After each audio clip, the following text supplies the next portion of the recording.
Baik, kali ini kita akan membimbing atau melihat tugas akhir yang berjudul Tinjauan terhadap Budaya Organisasi PT KAI ya. Nah, kita lanjut. Di sini ada abstrak ya. Dalam membuat abstrak itu ada aturan, namanya harus dia satu spasi ya, satu spasi. Selanjutnya di dalam abstrak juga ada aturan bahwa kata kunci itu harus ya, dia minimal itu 3 kata ya, 3 kata atau 3 frasa. Ya. Nah, kita lihat lagi.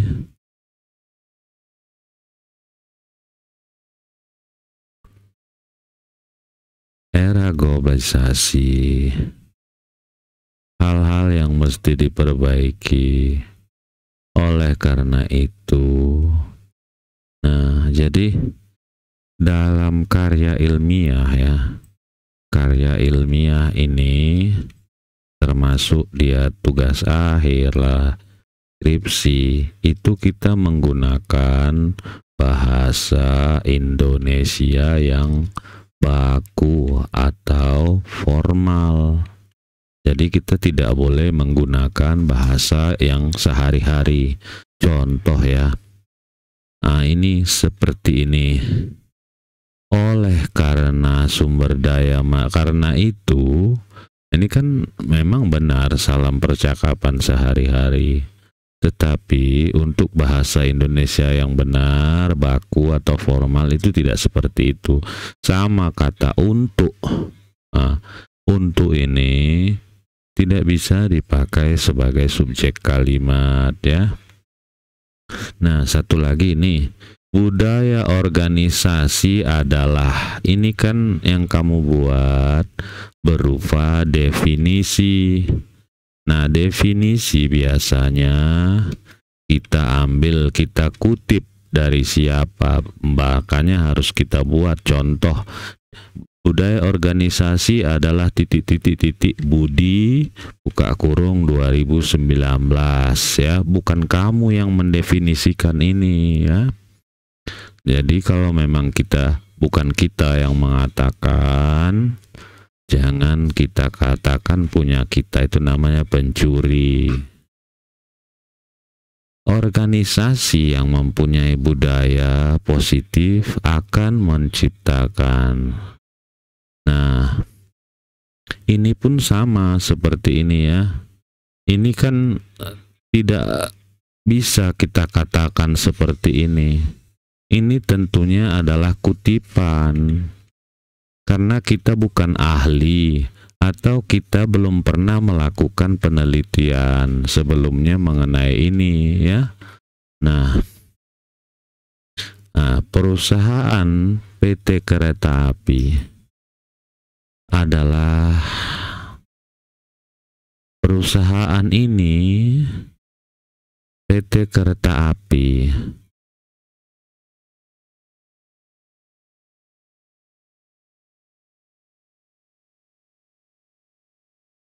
berdasarkan pengamatan peneliti, ada beberapa hal dengan budaya perusahaan, diantaranya eratnya hubungan kekeluargaan di antara pegawai, serta tingginya semangat para pegawai.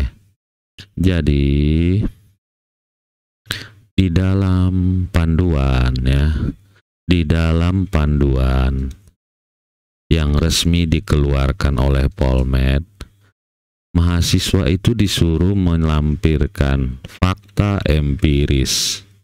Fakta empiris artinya kita menyampaikan fakta yang berdasarkan pada pihak kedua Jadi contohnya ya, kita mengamati, kita melihat, kemudian kita tanyakan, atau kita minta datanya dari perusahaan tersebut. Bukan kita yang menyatakan faktanya seperti ini. Nah, kalau yang kamu buat ini kan berarti pengamatan kamu saja. Ya, kalau kamu yang menilai kan tentunya tidak objektif.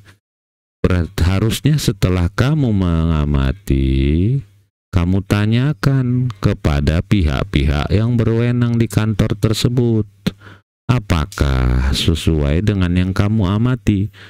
Karena tidak bisa kita yang mengamati, kita yang menyatakan. Kita biasanya sebagai peneliti, kita mengamati lalu kita cross check kepada perusahaannya. Ya, tapi silahkan saja. Bagaimana budaya organisasi?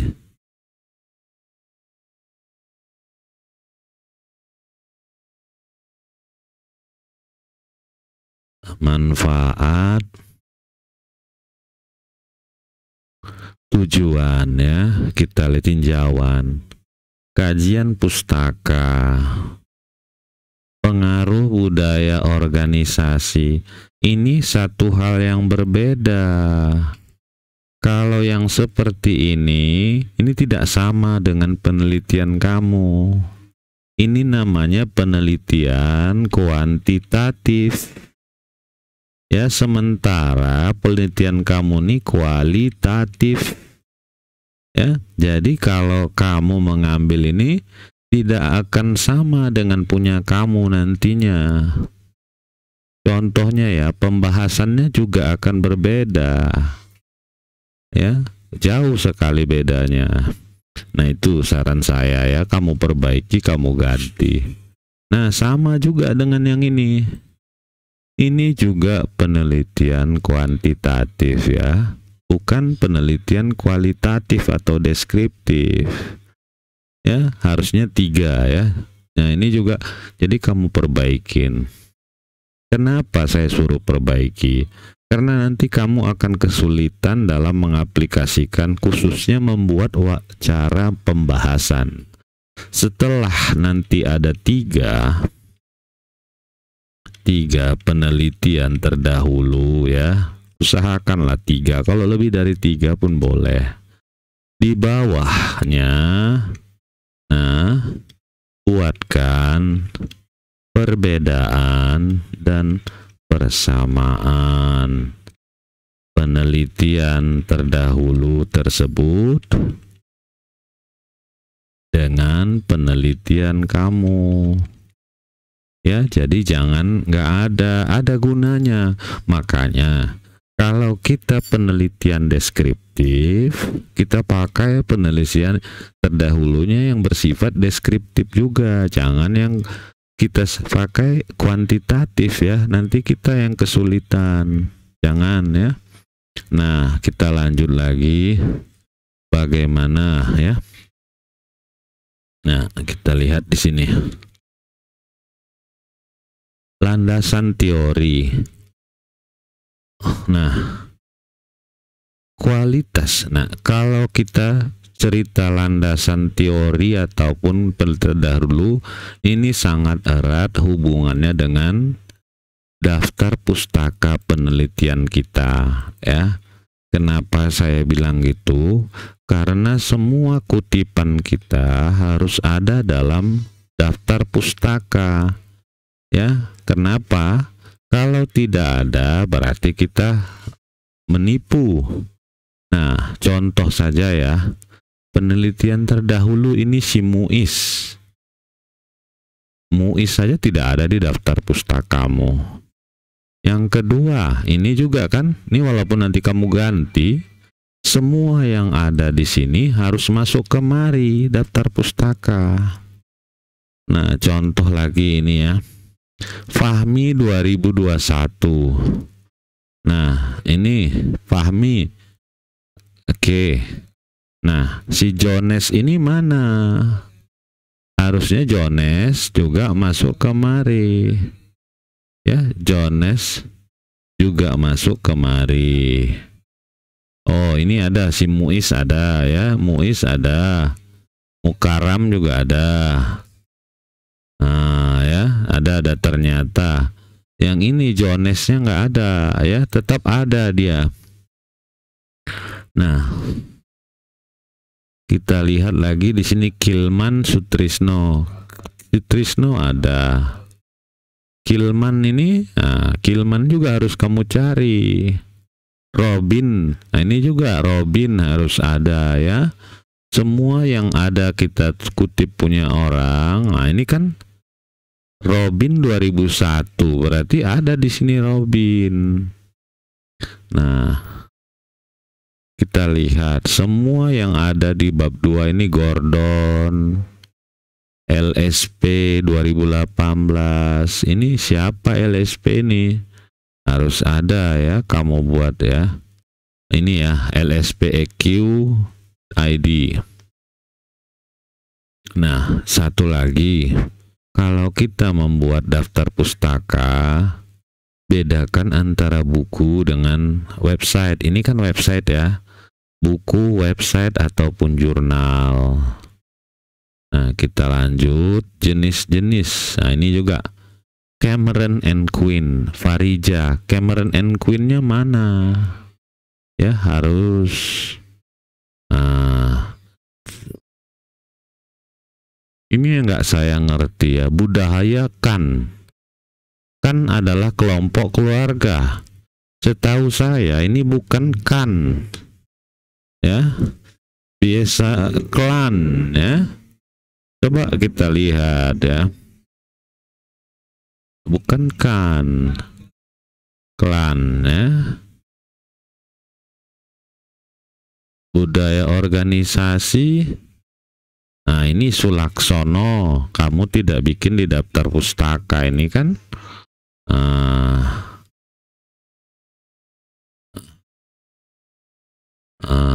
Ini juga Utaminingsih ya. Semua yang ada di sini nama orang harus ada di daftar pustaka.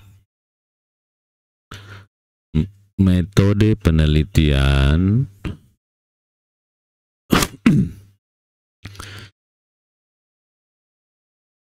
Wawancara. Data primer, teknik analisis data. Nah, ini data primer itu dari wawancara dan observasi pada karyawan. Nah, di sini kamu perlu menyebutkan siapa karyawan, namanya. Kalau dia tidak mau disebut namanya, jabatannya apa jabatannya? Karena supaya orang percaya bahwa kamu benar melakukan penelitian.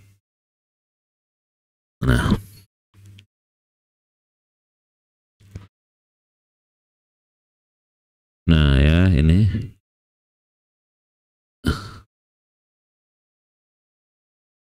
Nah, ini kita lanjut lagi ya. Terhadap budaya organisasi.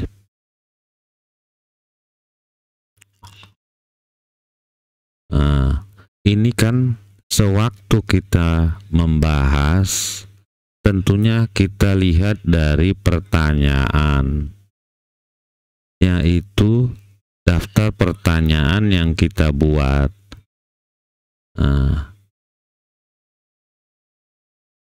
Nah, ini.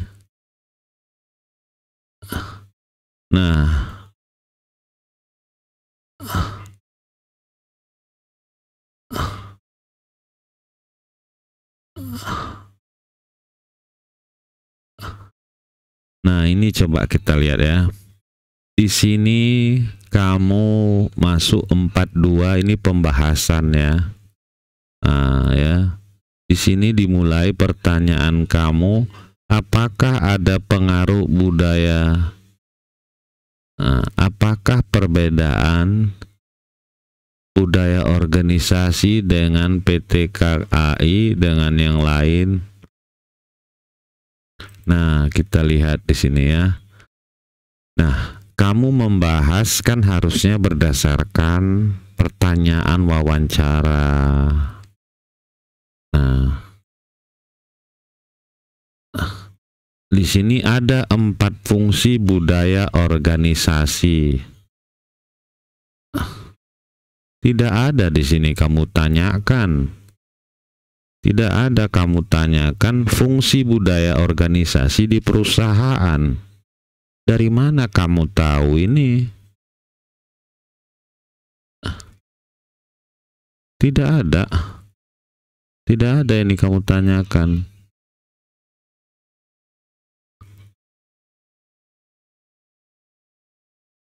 Makanya saya heran dari mana datangnya ini. Nah, ini juga nilai-nilai budaya organisasi. Coba kita lihat ya. Jadi kalau saya lihat pembahasan kamu ini hanya sebuah teori, kamu kutip aja, copy, dipastekan. Ya, harusnya kita semua itu berdasarkan wawancara. Jenis-jenis budaya organisasi tidak ada kamu tanyakan. Ini kan teori tadi ya. Ngapain kamu ulang lagi teori di pembahasannya, di tinjauannya? Nah, ini coba lihat ya. Ini fungsi budaya organisasi. Tak ada pertanyaan mengenai fungsi budaya organisasi di sini. Dari mana kamu tahu ini? Aspek budaya organisasi coba. Dari mana kamu tahu? Nggak ada yang ditanyakan. Ini lagi jenis budaya, karakter. Dari mana taunya ini? Ya. Aduh, ya sudahlah. Kamulah yang tahu ya. Kamulah. Jadi kalau saya nilai tugas akhir kamu ini beda yang ditanya dan dijawab, beda yang dituliskan. Ya, itu saja barangkali dari saya. Mudah-mudahan bermanfaat. Terima kasih.